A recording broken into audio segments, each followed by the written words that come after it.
On screen, people with disability are 40% more likely to be self-employed than their non-disabled counterparts. A wheelchair user. My name's Natalie Curtis. I'm 34 years old and I'm the Director for Vital Supports and Services in Townsville. Opening credits: Natalie Curtis, the working supermum; Elijah Arantz, the motivator; Emma Lynham, the entrepreneur; Melissa Kirkman, the artist; Hannah Smedley, the musician; Adam Broadstock, the man about town. Fearless, Season 4. Films of people with disability carving careers. The working supermum, Natalie Curtis. My ex-husband and I were trying for a baby for many years and was unable to conceive.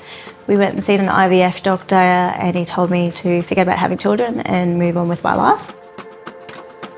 Literally a week later, I get a call from my ex-husband's cousin saying she was pregnant, didn't want the baby. Did we want the baby? A few months after him being born, he wasn't reaching certain milestones, and as a mother you kind of know when something's just not right. Natalie making lunches. I started Vital Supports as I was personally struggling to find service providers that provided good care. It was just heartbreaking that these service providers were sending support workers that weren't matched to Malachi's needs. Friend and mentor Davin. We obviously talked about it. We discussed obviously the challenges of being disabled, being a mother as well, and then trying to get, other people to have trust in you as a businesswoman with a disability looking after disabled people. It was a bit of a roller coaster. Trying to run a business, trying to play basketball for Australia. It was a really big year last year. My husband and I separated and my landlord wanted his house back and I was homeless, literally had nowhere to live. There was no wheelchair accessible houses that I could move into. So a friend took me in Malachi, so we were living in a little bedroom. I had to find my feet, remain strong because I had a 5-year-old that looked up to me and had to put my life back together. Natalie tidies the kitchen. Being the only person or director running the show, I was liable for people's pays. So if invoices hadn't been paid, I didn't have any money to pay my workers. So I spent many a nights up late stressing about how I was going to pay my workers. Natalie setting up for a team meeting in the office. I never thought it would grow to the extent it has in 18 months, so I can definitely see it keep continuing to grow with the amazing workers that I have and the admin and the support that I've got. Meeting with a colleague. I work for Sporting Wheelies, where we get to go into schools, where they get to learn about what my life is like in a wheelchair. I'm also an ambassador for the Australian Institute of Sport, Share Your Yarn, which focuses on going into remote communities and speaking to Indigenous students about the sports that are available for them. Natalie driving. When I was younger, they didn't have these type of things. They didn't have people, role models like me, where I know when I go into a classroom and there's one child in a wheelchair, you can give the rest of his class a go in a wheelchair and they can actually experience what this child has to go through. A basketball hoop. Making other people and classmates understand what their life is like gives them a different perspective and actually makes them accept them all within their class. I know, during some of my schooling years, I was left in a classroom while my friends and my classmates were out doing PE. There was no inclusion. Yeah, I'm the one that goes on to play for Australia. It was only 1992 that the Disability Act actually even came out, so it is only in the last 15, 20 years that we are actually being accepted. A related news article.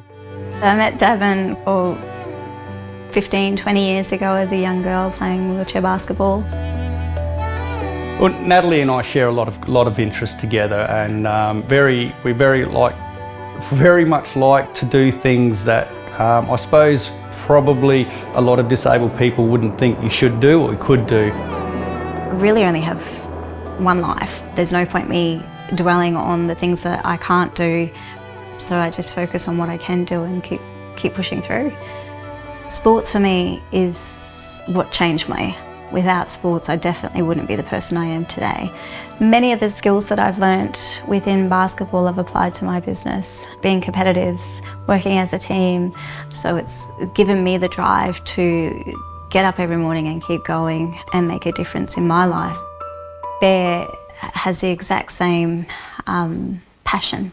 She always, when she comes down to a roadblock, so to speak, she will always reach out. We've become very close friends over the years, and now he actually works for me as one of my support workers. Watching her grow a business from scratch, knowing the struggles that other people might face, has been, really incredible. She kind of understands, I suppose, what other participants are going through, so she's able to help them better because she's been there herself. From employee Jenna to client Kim.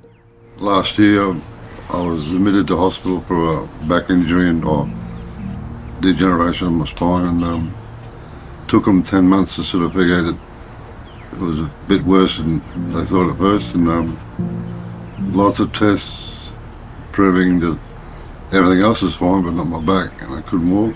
Yeah. And they tried me on rehab and stuff like that, but nothing was working.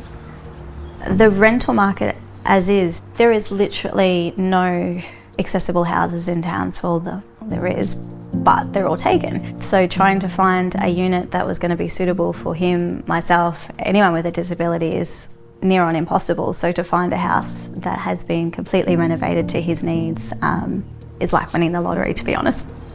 Kim, we have a new unit for you, and it's fully wheelchair accessible, and it's all yours. Thank you. Oh, jeez. It's yours. It's yours. How exciting. Good news. It is excellent news. She gives him his key. You know exactly what people need, in wheelchairs, because you got one yourself. I gave him the house knowing that his life is going to be completely different now. He has his independence back. Natalie in a meeting. I think she just wants to do good by the people that she cares for, and she puts them way ahead of herself sometimes. Natalie on the phone at her desk. I'm just so damn proud of her and her achievements, of how far and how many different people she's helped and overcome the challenges for both them and herself. The school run. When I look back on the achievements in my life, the most proudest is obviously Malachi. Obviously my other achievements, playing for Australia and creating such an amazing business where, the community is starting to recognise who Vital is, and growing my business from only having 2 workers to now having close to 50. My hopes for Malachi when he enters the workplace in 15 years' time is to be fully accepted. 1 in 5 people have a disability. They all need to be accepted in the workplace because they've also got bills that they need to pay. People often say to me that I'm an inspiration because I'm a person with a disability living my life. I don't see myself as an inspiration, I just see myself as getting up and living a normal life. If you have a dream of starting a business, do it. It's literally your life. You want to make something of it, you need to do it. No one else can do it for you. Natalie beaming outside the shop front of Vital Supports and Services.